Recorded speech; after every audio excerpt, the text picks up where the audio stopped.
दरिया के करीब मौसम गर्मा में मीनू चिड़िया अपनी छोटे से ठेले पर मीठे और रसीले आम बेचती थी। इसलिए तमाम परिंदे चिड़िया से आम लेकर खाते थे। थोड़ी देर कालू कौवा और गोरी कवि भी आम बेचने के लिए बैठे थे, मगर उनके आम कच्चे और कड़वे होते थे, इसलिए कोई भी परिंदा उनसे आम की खरीदारी नहीं करता था। तुम्हारे आम बहुत मीठे हैं, इसलिए मैं तुमसे रोज आम खाता हूँ। तोता भाई मैं कच्चे आम नहीं बेचती कौवे की तरह। कालू कौवा तोते के जाने के बाद गुस्से से चिड़िया के पास आया। मीनू चिड़िया, तुम मुझे हरासा करना बंद करो। तुम्हारे आम मेरे जितने अच्छे नहीं हैं। मैं सिर्फ मजाक कर रही थी कालू भैया, लेकिन आपको तस्लीम करना होगा कि मेरे आम आपके आम से ज्यादा मीठे हैं। बस खामोश हो जाओ, ज्यादा बिक बिक ना करो। शाम हो रही थी और कालू कौवा मायूसी से अपनी टोकरी लेकर घर जा रहा था। घर जाकर भी वो उदास और गुस्से में बैठा था। प्यारे कालू, तुम इतने परेशान क्यों नजर आ रहे हो? क्या इस मनहूस चिड़िया के बारे में सोच रहे? गोरी, क्या बताऊं, कोई भी मेरे आम नहीं खरीदना चाहता। वो सब मीनू चिड़िया के मीठे आम खरीदते हैं। आज फिर हम खाली हाथ आए हैं, कोई ग्राहक नहीं आया। फिक्र ना करो जी, मेरे पास एक मंसूबा है। आज रात आप चिड़िया की आम बेचने वाली गाड़ी उठाकर दरिया में फेंक दो। ना रहेगा बांस और ना बांसुरी। हाँ गोरी, तुमने ठीक कहा, मैं ऐसे ही करता हूँ। मैं उसे उठाकर दरिया में फेंक देता हूँ। रात के अंधेरे में दरिया के किनारे पर खड़ा हो जाता है और कहता है, मीनू आज से आम नहीं बेचेगी। आज मैंने खुद मीनू की गाड़ी को उठाकर दरिया में फेंक दिया है। अब सब मुझसे आम खरीदेंगे।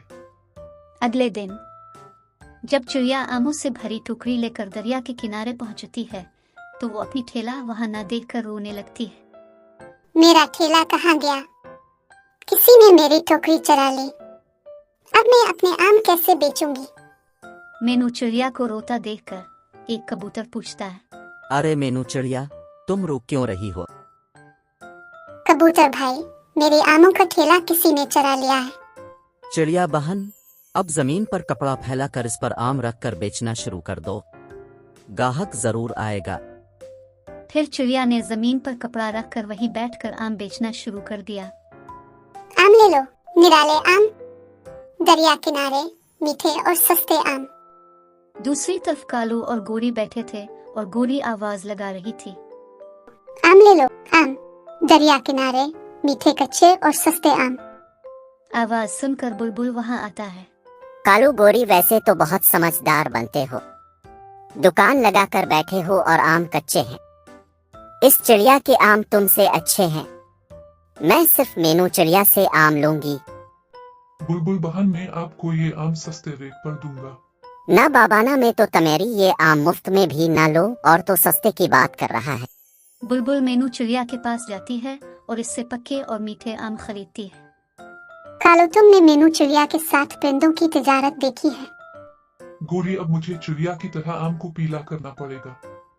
मेरे आम भी चिड़िया के आम की तरह पीले होंगे। बस गोरी, तुम देखो मैं कल क्या करता हूँ।